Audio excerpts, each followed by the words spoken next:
Look at the board.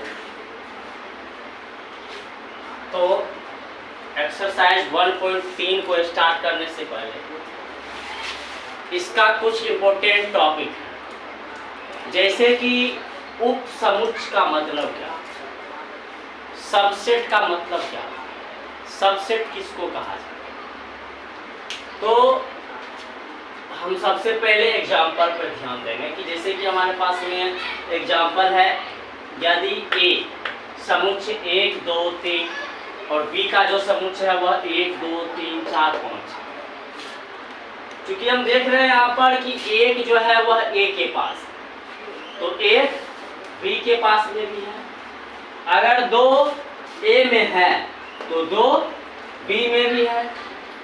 3 की बात करें तो 3 ए में है और 3 बी में भी। तो यहाँ पर ए और बी का अगर सबसेट कहा जाए तो ए और बी का उपसमुच्चय क्या होगा, तो ए और बी का जो है, अब ए और बी सबसेट एक प्रकार से है। यानी अब इसकी परिभाषा को हम ध्यान दें, तो यदि ए का प्रत्येक अवयव समुच्चय बी में हो तो ए बी का क्या कहलाएगा, उपसमुच्चय कहलाएगा, यानी सबसेट कहलाएगा। इस बात को हम बढ़िया से समझ चुके। अब थोड़ा सा और ध्यान देंगे। यदि दूसरा एग्जाम्पल हम दिए हैं, ए का जो समुच्चय है 1 2 और 7 है, और बी का जो समुच्चय दिया गया है वह 1 2 3 और 4 दिया गया है।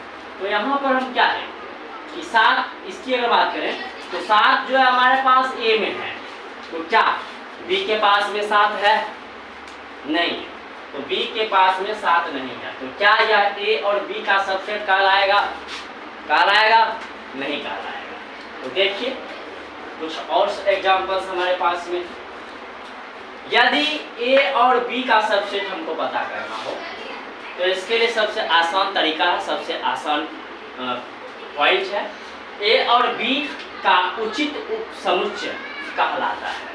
और इधर हम दिखा रहे हैं कि बी और ए का जो है क्या कहलाएगा, तो बी जो है हमारा ए का क्या कहलाएगा, तो अधिसमुच्चय कहलाएगा। शॉर्ट करके लिख दिए। नोट में कुछ चीज पे ध्यान देना है, जैसे कि खुद का उपसमुच्चय खुद होता है। जैसे कि ए का अगर हम कहेंगे कि ए का उपसमुच्चय क्या होगा, तो ए का उपसमुच्चय क्या होगा, तो ए ही होगा। यानी कहने का मतलब होता है कि खुद का उपसमुच्चय क्या होता है, खुद ही होता है। नंबर 2, फाई हर समुच्चय का उपसमुच्चय होता है। फाई जो आप लोग देख रहे हैं ना, वो हर उपसमुच्चय का उपसमुच्चय होता है। नंबर 3, यदि ए बराबर समुच्चय ए को लेते हैं तो इसमें पद की संख्या क्या होगा, एक ही पद होगा, तो इसमें पद की संख्या कितना है, 1 है। तो ये मेरा क्या कहलाएगा, एकल समुच्चय कहलाएगा। और जान जाइए इसको मैथ की भाषा में सिंगल सेट कहा जाता है, सिंगल सेट। इस सारे बात को तो हम लोग बढ़िया से समझ गए।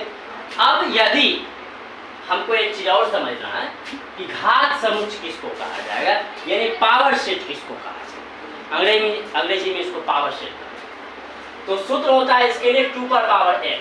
तो 2 पर पावर n का मतलब क्या हुआ कि जहां n बराबर क्या कहलाएगा, तो पदों की संख्या कहलाएगा। ठीक है, ये बात तो क्लियर हो चुकी है। किसी समुच्चय के सभी उपसमुच्चयों का संख्या, यदि a बराबर हम समुच्चय दिए हैं यहाँ पर 1 और 2, तो जहां हम कहेंगे कि n का मान कितना है, यहाँ पर पावर n का नंबर कितना, मेरे पास में 2 नंबर है, 1 और 2 है, यानी 2 नंबर है। तो उपसमुच्चयों की संख्या के लिए हम सूत्र पहले क्या बता दिए कि 2 पर पावर n होती है। तो चलिए 2 पर पावर n का मतलब क्या, 2 का स्क्वायर, तो 2 का वर्ग करेंगे कितना आएगा, 4 आएगा।